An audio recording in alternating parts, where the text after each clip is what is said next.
We have a new sponsor and an old friend joining Envy Pillow here, Sierra Sil. With 2 rare patents and a money-back guarantee, Sierra Sil, available at Shoppers Drug Mart, London Drugs and Health Food stores, is the natural mineral joint pain remedy you need. Go to sierrasil.com, SIERRASIL.com, and use the code GF for 10% off. Welcome to episode 30, wonderful, of Gracefully and Frankly. Yep, fully caffeinated. Here we go. I'm Erin Davis. I'm Lisa Brandt, and we've got a lot of ground to cover as always, and thank you for coming along with your coffee or your smoothie or your walk or whatever it is you're doing today, and we appreciate you taking us along. And we don't care what you wear. Today we're going to talk about caftan, which is not a baby cow who's been out in the sun too long. Oh. Take a moment. Yeah, okay. You didn't have to laugh at that, and you didn't, and that's what a real friend does. Thanks, Lisa. Caftan. Yeah. Rim shot, and there it is. Okay, there it is. We're also going to talk about critical thinking. That doesn't mean being critical. It means about think this through, take the next step. Yeah, and make sure that what's got you happy or sad or angry or whatever is actually legit before, well, for one thing, is spreading it to somebody else. Right. And whether it matters who someone is partners with. Does it matter if somebody really distasteful is married to somebody you think is awesome? Does that color or change the way you look at the awesome person? Yeah, you're going to be thinking about your friendships where you love her, don't get him, or vice versa. And, maybe we are the ones in those relationships for somebody too. But can you get past that? It's a little bit like if somebody differs from you politically or in philosophy, can you get past that? Can a vegan be good friends with a carnivore? It's that kind of thing. We're going to get into all of that. But first, a thank you to Envy Pillow. We have been watching The Sopranos from the beginning, and the other night we were watching an episode of it, and Carmela is really, really mad at Tony, and she starts punching her pillow, trying to get it into the right shape for her to put her head on it, and Derek says, she needs an Envy Pillow. So I handed him $10 and I said, okay.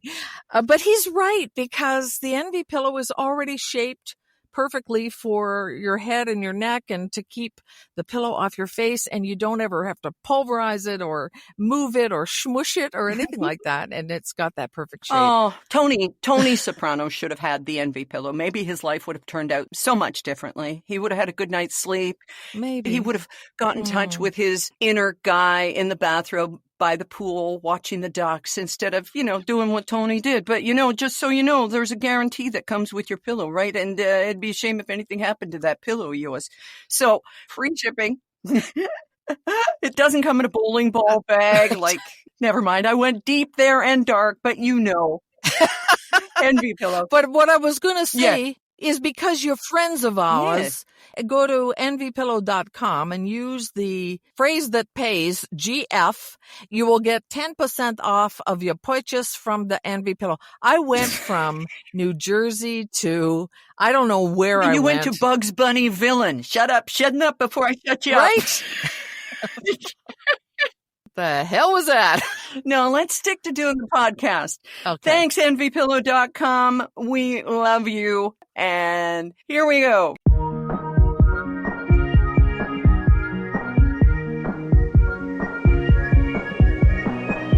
Well, I know this is podcast and it's theater of the mind, but who are you wearing today, Lisa? I have to know. You know what I'm wearing today? I'm wearing my Maui t-shirt. Oh, nice. That we got. Yeah. It was just kind of funny because I was walking around Port Stanley this morning and everybody's got Port Stanley t-shirts on because they're all tourists, and I had Maui. So there you go. No caftan today. I know that's where you're going. Now, you kind of have to explain to people what a caftan is, because it seems to be something more of our parents' generation, or is it? I don't know.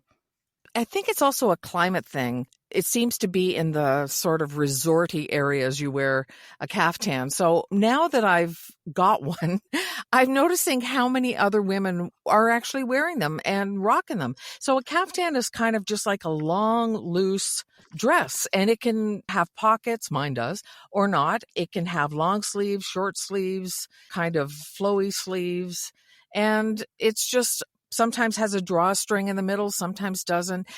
Most often, I think now you see them as bathing suit Yes. cover-ups or that kind of thing. Beachy wear, right? Mm-hmm. The one I got, I think, is meant to be worn wherever you want. And so I was kind of thinking, am I crazy thinking I could wear this wherever I want? Because it's not something I've ever done Well, before. okay, stop that question right now because you see what people wear wherever they want. I mean, pajama pants, it doesn't matter anymore. Yeah. Leggings that are so skin tight, you can see if they should see a dermatologist for that bump. It's just, it's crazy. I mean, don't judge yourself, but you did put it out there for the Twitterverse or the Xverse or whatever we're going to call it to answer a poll. And a great picture of you in this lovely caftan standing on your front porch saying, Thank where you. should I wear this? So what were the options again?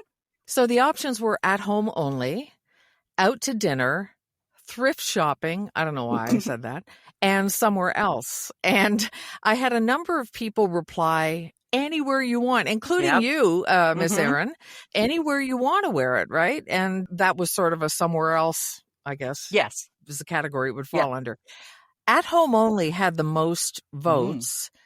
But as a friend of mine pointed out to me, if you add up all the others, they are more than 42%, which is what at home only had. So I should be wearing it out, she says. By that, I don't know. It's advanced math for my head. But anyway, a lot of people said just wear it wherever you want. I don't know that I'm going to wear it out and around, but we'll see. Maybe something will come up where I feel it's appropriate. Yeah, it's perfect for sticky, hot, humid Ontario weather.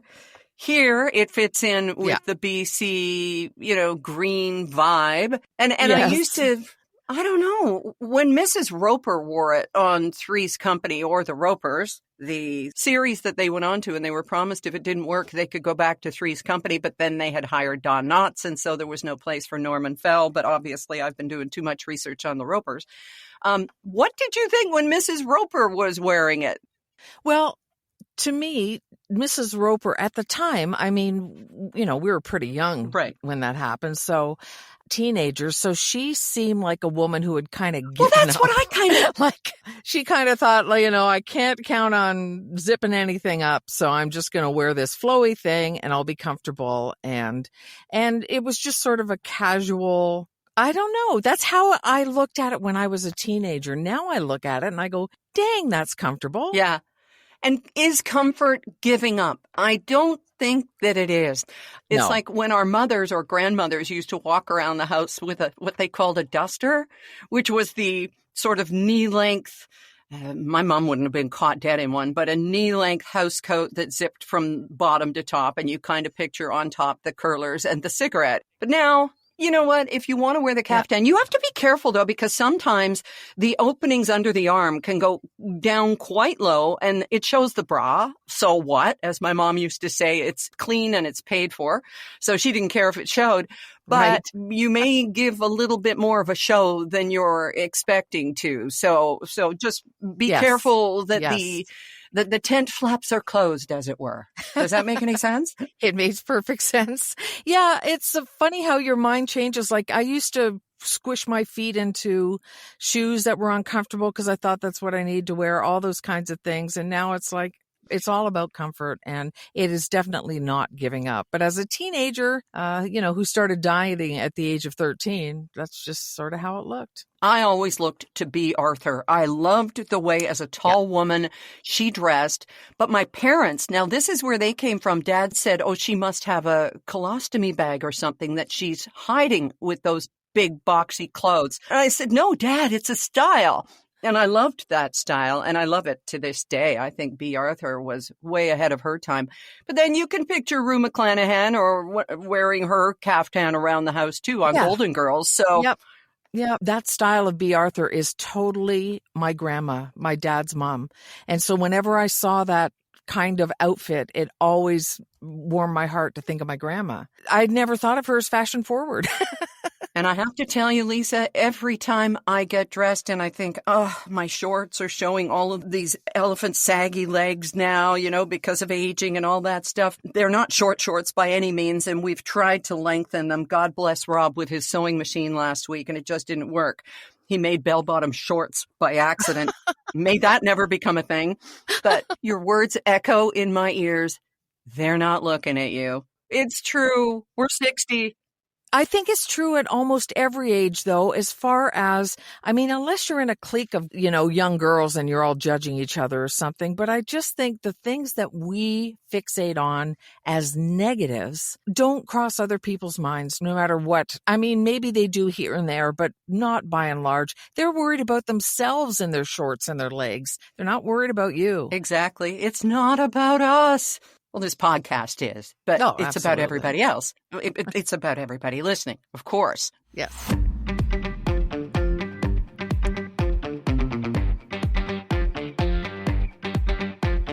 So speaking of who are you wearing, did you see the picture making the rounds last week of President Obama, President Biden walking together wearing these hot pink suits?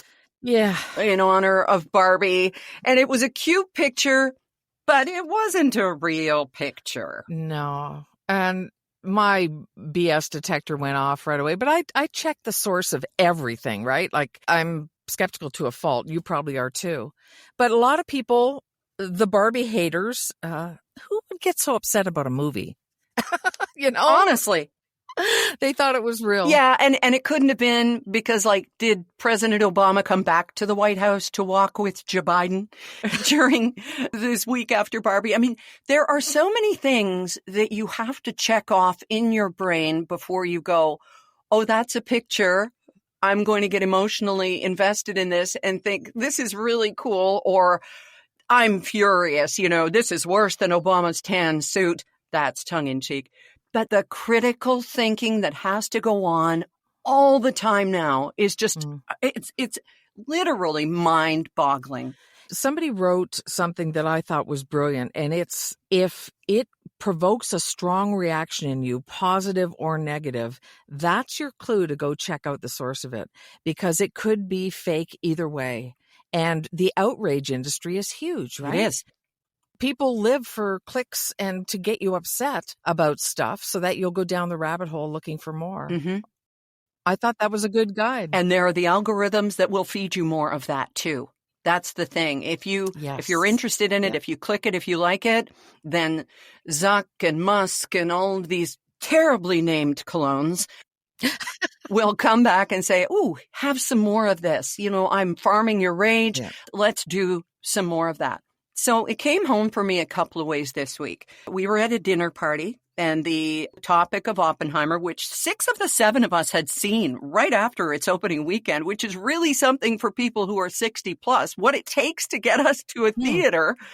And we'll talk about that in just a moment. But we were talking about the Barbie movie, and everybody was kind of like, well, I never played with that, and it doesn't interest me. And then I told them more of what the subtext was, what the context was about, being a feminist movie, and Ken discovers that he's part of the patriarchy and doesn't have to be this gormless schmuck who is ignored on everything. And so by the time we were done talking, everybody wanted to see it. But the pink thing brought up AI and the fact that these pictures of Obama and Biden were not real. So that was one way that it came up. The other, our grandson Colin, who is 8 and about to turn 9, is obsessed with the Guinness Book of Records. Were you, as a kid, did you love those record books? Loved. I don't know to the extent of Colin, but yeah, absolutely loved that stuff. Thought it was amazing. I know, and it's incredible. And you can get a new book every year, but it's still going to be so many of the same records as in the previous year. They've got a pretty good racket going. But yeah, they are hardcover books, and they still sell them, even in the age of the internet. So Colin is obsessed, especially with super seniors. He's obsessed with old people. So we're watching a YouTube video about the oldest people in the world. And then they get to this guy who lived in Chile or lives allegedly somewhere in South America who's 160 and another person who's 172. What? This is it, right? I'm saying to Colin, Yeah. they are saying they're this age, or the people around them are saying they are this age because there were no records. Colin, there's no proof. There's no proof that this person was born when they Yeah. think that he or she was. So what we're trying to do, it's sort of stepping into the world of, because they made a video about it, or it wouldn't be in the Guinness Book because they can't verify it, but because it's on YouTube does not mean that it's true. And so here we go, Right. trying to teach children to discern between what's real and what may be fibbing. He says, well, why would Right. it be here? And I said, because it's interesting to watch. And so people will put things out there that aren't necessarily true, but are interesting to watch. And it goes back to the National Enquirer. We grew up with this stuff, but in a different way, Lisa. You're absolutely right. And we knew it, though. It was all packaged that way. We knew if we picked up the National Enquirer, it wasn't the same as picking up the Toronto Star or whatever, you know? Now it's just all out there in this giant soup where everything's mixed up together. And oh my goodness, if you don't have critical thinking, I can tell you how many times I've read something and thought it was real. And I'm super, super careful and found out later that it wasn't, like some little factoid or something like that. I mean, people make up beautiful memes of stuff, and that just because it has something pretty on it doesn't make it real. It's everywhere, Erin. How do we instill that in I them? don't know. And you can start with the quotes. If it says that this was a George Carlin quote, 8 out of 10 times he didn't say it. Or somebody famous that we think, oh, you know what? This could possibly have been this person. They spoon feed us all of these quotes and say, oh, well, it was Abraham Lincoln who said, I don't believe half the things I read on the internet. And, Right. Exactly. because somebody put a picture to it, you know, there are people who are going to swallow this whole. Yeah. And it is critical thinking. And it's part of the reason why some of those who seek power love, as Trump put it, the uneducated, because they aren't taught critical thinking. And you don't have to have a degree in philosophy or poli-sci or something to go back and say, is this real? You just have to ask that question before you pass it along. Or subscribe to Snopes, which looks into things that have been said that are not true for you. And then people start doubting Snopes. Well, that's the other thing. I recommended Snopes to someone one time and just said, just check it out. And it's like, well, how do I know what they work for? Well, go to their website and read about them and see what they've done. I think it's Google News, or is it Yahoo, that puts facts and rumors at the bottom and what they found when they checked them out from Snopes. Right. And I just love that stuff. I wish but people probably just mostly scroll past it. But that's where you could really learn some of that stuff. Like Biden saying he cured cancer. People are still saying, Joe Biden said, no, he didn't. He said, I believe cancer could be cured in my lifetime or in our lifetime or something like that, but people twist it, and it's a tough game. I even did it with a review on my blog, voiceoflisabrandt.com, if I may, including a Mrs. Roper blog. Absolutely. I wondered why this woman loved a play that I hated.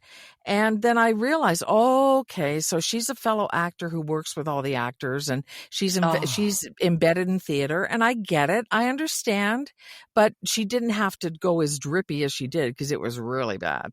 But then, I just go down the rabbit hole. I love it. I like to find out where these things came from, and it's not everybody's jam, right? I did that after we saw Oppenheimer. I came home and was reading for hours the real story of J. Robert Oppenheimer and where they embellished stuff they didn't know and that kind of thing. And of course, there are rumors about him since that he died from cancer caused by, his work with the bomb. But the fact is, he was like a 2 to 3 pack a day smoker. There were a couple of scientists who worked on the bomb who died of radiation poisoning later. But, it wasn't likely his cause of death.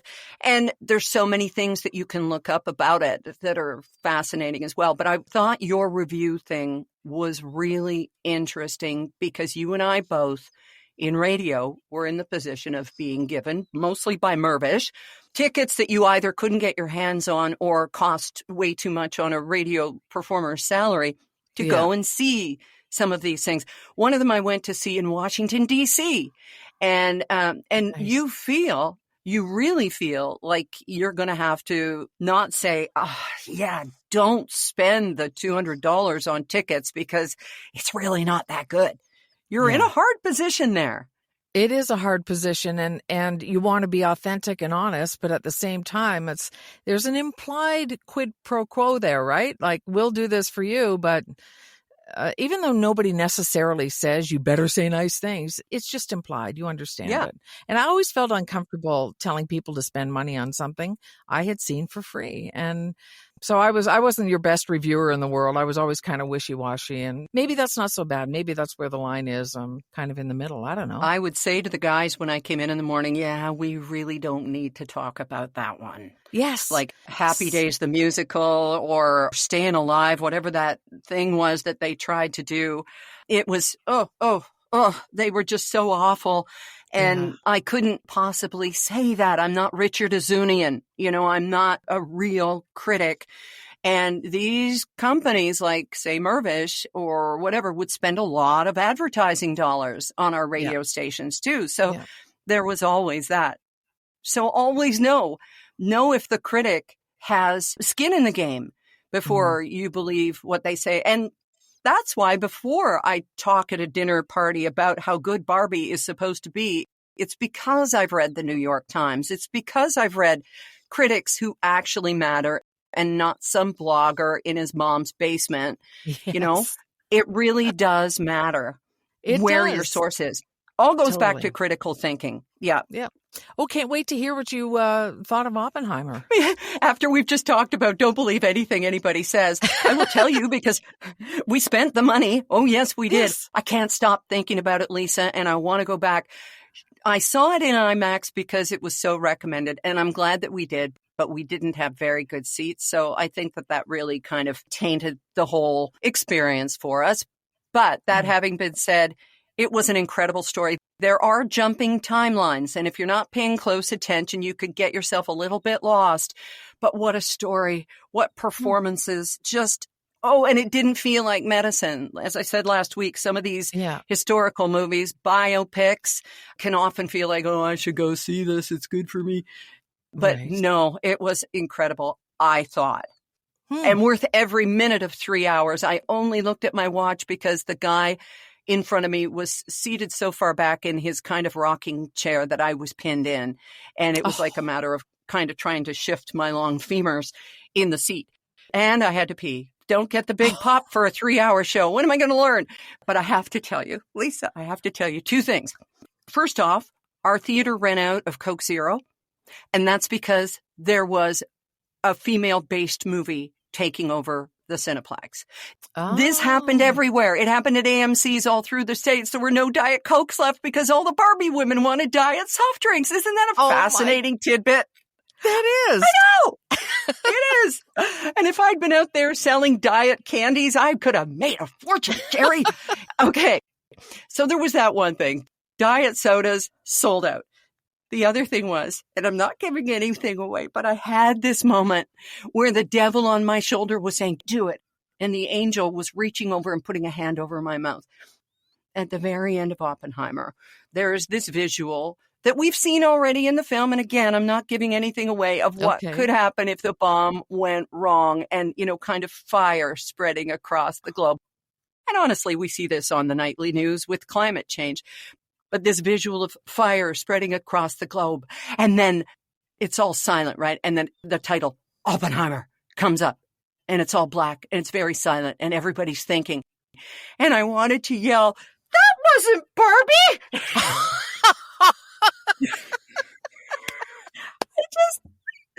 It went through my head, what would my partner Mike Cooper do? That's funny. Oh my God. But I think it's wise that you refrained, but it's very funny. Oh man. My heart was pounding so hard because I was about to do it. There was that moment in your head where you're going, do it, do it, do it, do it. And then I thought, don't be the a-hole. You're ruining this experience for everyone. It was actually going on inside me. So, oh, God, I'm so sorry. Just the thought that somebody would be sitting there for 3 hours before they realized it. I know. Critical thinking, or you went in the wrong damn theater, you idiot. Too funny. Oh. Oh, God.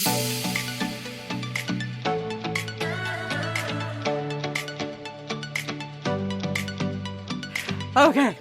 All right. We're back. So let's talk about critical thinking one more time here. Okay. And the stuff that RFK Jr. is saying, which is just so back guano crazy about the vaccine and that only the Ashkenazi Jews or the Chinese were spared or whatever it is. I don't even know what he said. It's just such garbage. I think he is certifiable. And you know what? I had my DNA done and I have a little bit of how do you pronounce it again? Ashkenazi Jew in my DNA, and I got COVID. So there's your proof he's wrong right there. So there you go. Yeah, I think he is certifiable. I really am concerned for his mental health. He doesn't make sense. So no, he doesn't make sense. And people like Steve Bannon, uber villain of the Trump administration and beyond, he has latched onto him and made him part of the other party and trying to pass him off as a Democrat when he couldn't be more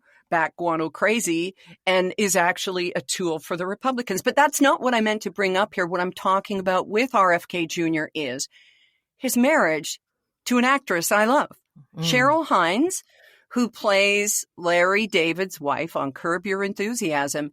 And now, can you watch the show? Can you like someone if you know that they are the partner of someone who is spreading so much misinformation, let's say lies, and is trying to hurt the upcoming democratic process?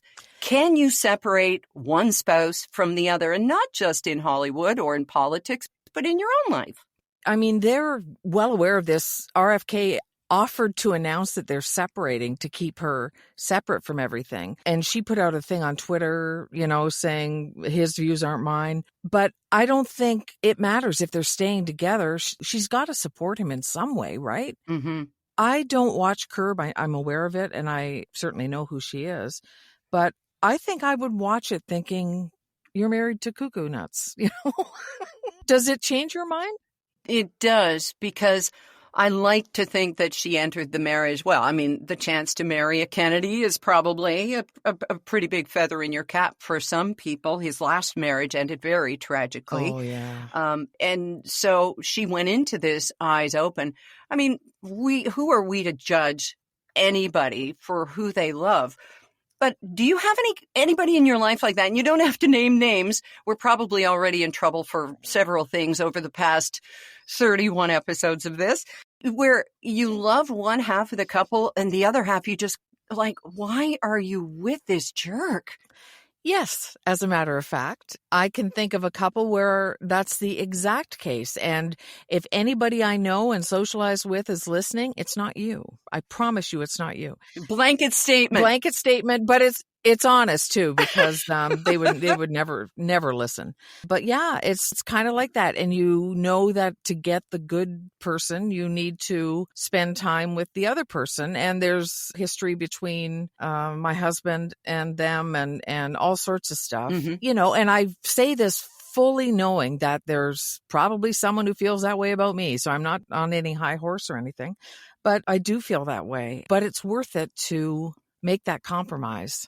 But that's what friendship is too, right? I mean, you go, okay, you're a little bit nuts on this thing, and but we're still friends. So yeah, like I know you say that to me all the time. Yeah, that's right. That's right. And by the way, it's Derek that I like in the couple. I think it's time that I should. No, you two are you're salt and pepper. There's no way that I would separate your two hugging ghosts that you bought in France. There's a throwback to another episode you've got to hear. All right. Well, at least we know that everybody seems to have someone in their life like that. Let's hope that we're not that person. We're not the one that they're going, why are they with her? We've got to be for someone. I mean, the law of averages, don't you think? Nah, you and me, we're exempt. We're exempt.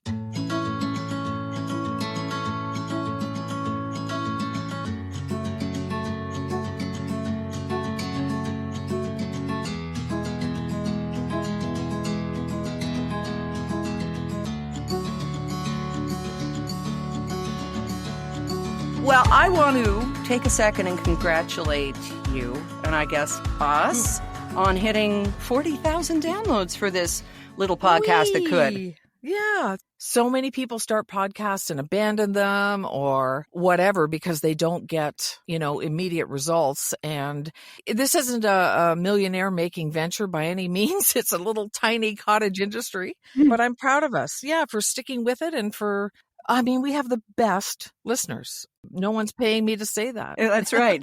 Thank you to every single person who has taken the time to post on our Gracefully and Frankly Facebook page, being part of the conversation there, and just to drop us a line and let us know that we're part of your walk in the morning or your coffee or your drive. We just love it. And of course, where would we be without Envy Pillow, who said from the jump that they wanted to be a part of this. So thank you, Envy Pillow.